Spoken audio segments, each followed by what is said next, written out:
All right, today we are doing a top end on the 2024 Gas Gas MC250.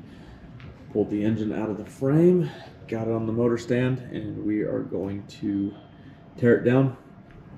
Got some new pieces. He also sent us a picture, had broke the starter freewheel gear on the other side. So we're gonna dig into this thing and see really how bad it is, kind of see how many hours and stuff that he has on it. I believe the bike has to be running for it to tell you, so we'll get the hours off of it when we get it back in there to see how many hours, how bad the damage was from running it as long as he did, but we will see.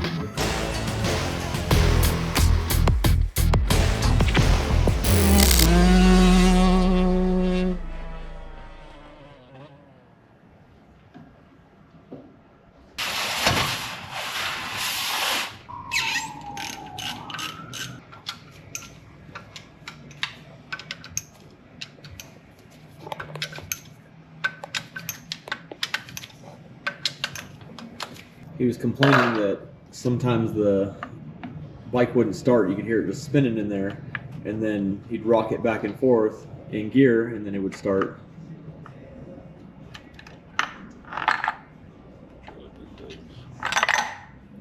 So you can see that guy. That gear looks like it belongs on Boulder Highway. It's missing a bunch of teeth. So they've already taken the cover off and sent us pictures of it so that way we could get this stuff ordered. But this is kind of what we're looking at right here, is a failure on the freewheel gear for the starter. Not good on such a brand new engine. You're gonna make sure your dots are lined up on facing each other on this engine. It's gonna be timing chain is on the clutch side, so it's different than the 450. But you're going to notice the webs are kind of facing a little bit different than the traditional stator side. Like the webbings are completely different. But make sure your timing marks are set.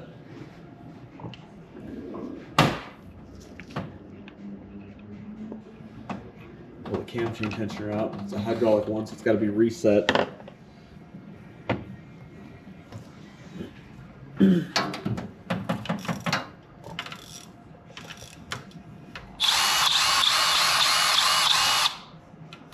If you decide to do the top end in the frame when you're trying to time it, if you don't want to use the access hole for the stator, you can always get the wheel off the ground, throw it into gear, and use the 17 off of the counter shaft to spin the engine over and get it timed. Some guys don't have the big old Allen, and if you don't, you probably got a 17. Cool thing that KTM does that they've been doing forever to time the engines, have these little lockdown bolt. They'll put this big old copper washer in between it. The new ones are different now. It's usually a big one. Yeah. It's usually a big copper washer that you just take out, and then you put the bolt in without it, and then inside the hole, you can see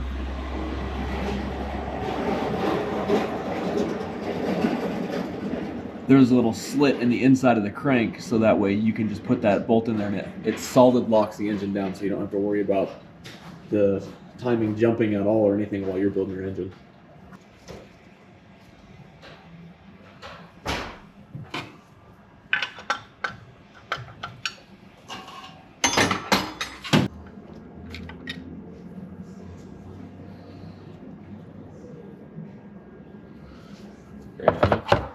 Pop the cam caps off, make sure there's no signs of oil starvation, and everything in there looks very brand new still.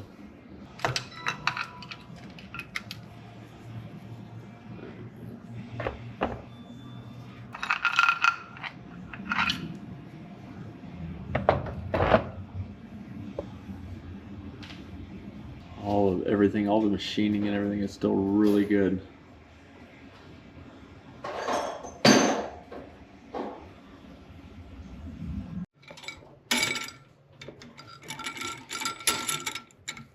took all the valves out just to make sure there was no wear on them, and then we soda blasted the head to make sure we got all the carbon and stuff out. So now we're just putting it all back together.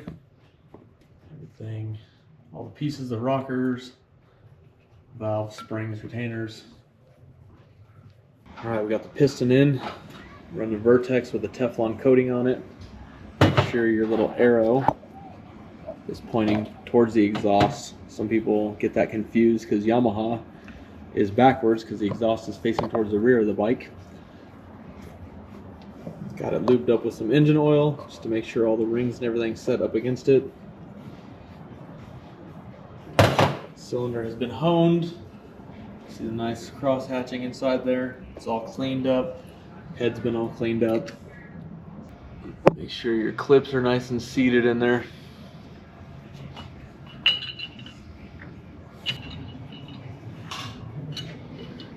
This process takes a minute to make sure your rings are lined up, and that way you're not snagging any of them on the edge of the cylinder wall.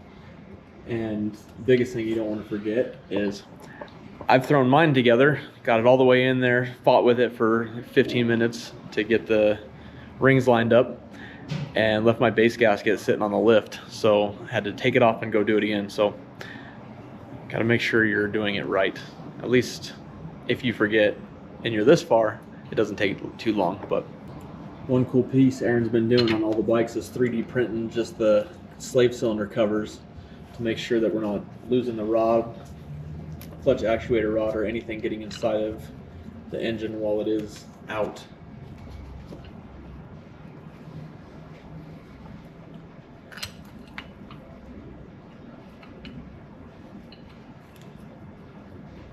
Can you help with it? I'm just struggling to get this last ring in.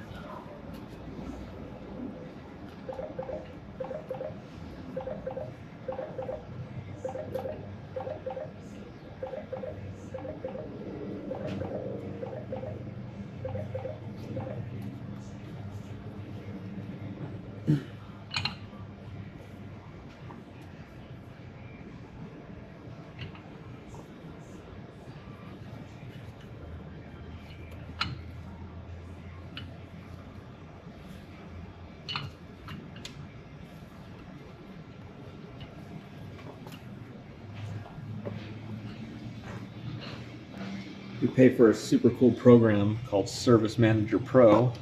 Gives you all of the clearances, all your cam cap torques, all your cylinder head torques, all that stuff. So pretty cool little program.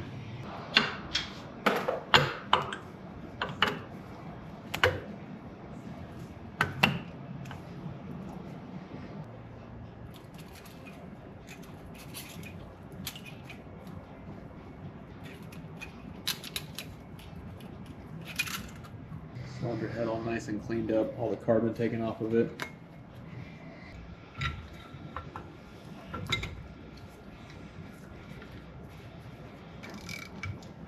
Make sure you torque your head in a crisscross pattern so you don't damage the head gasket, have it pinched on one side and not lined up.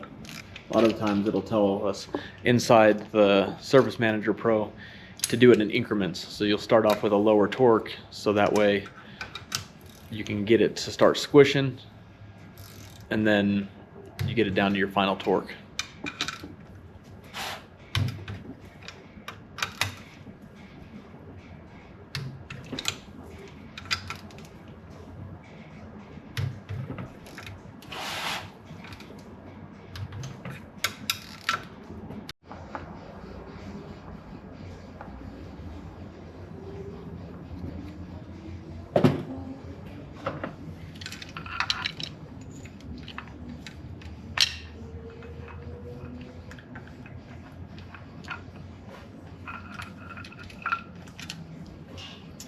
Making sure to line up the dot. There's actually a green dot on here before, but normally it's just a line.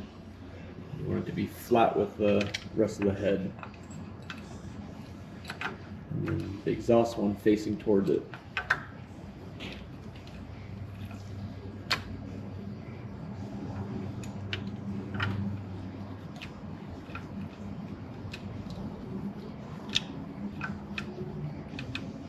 Putting the tension on the cam chain tensioner just to make sure that it's taking the slack out of the chain, and that way they don't rock, because there is a lot of variable in here if you had your chain slack.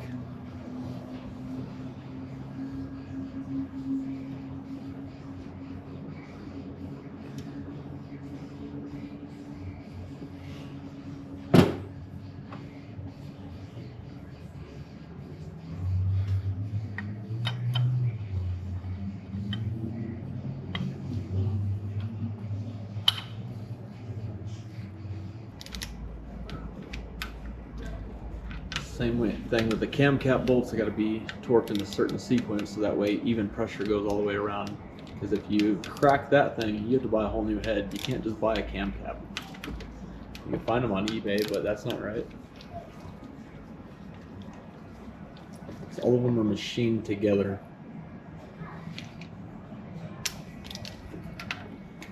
Doing it in stages.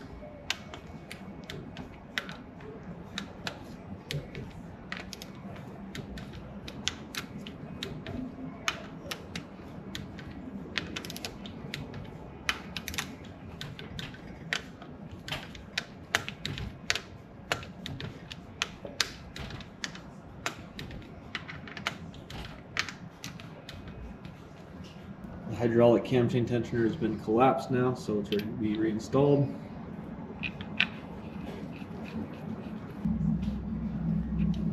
There's a ball at the end of the cam chain tensioner on the inside that has a little bit of spring pressure, and you take a little punch and you just tap that guy in, and it will release the pressure back into it until it gets full of hydraulic oil and actually sets to its final length.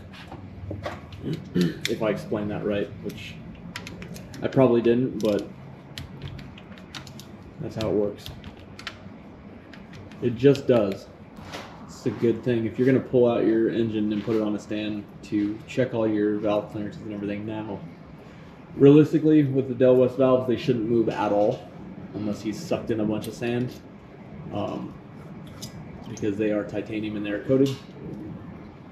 So if they've moved, you really want to look at the face of the valves to make sure that you're not just throwing in a valve that's already destroyed and you're kind of making your work a little bit harder, because you're going to have to tear this thing right back apart, because once that coating's gone on those titanium valves, they wear out very fast at that point. So make sure you're checking that. These guys that are paying for a whole bunch of valve adjustments on their Austrian bikes kind of wasting their money, because like I said, if it moves, there's an issue. And if you're just throwing a new shim in it, you're doing half your job.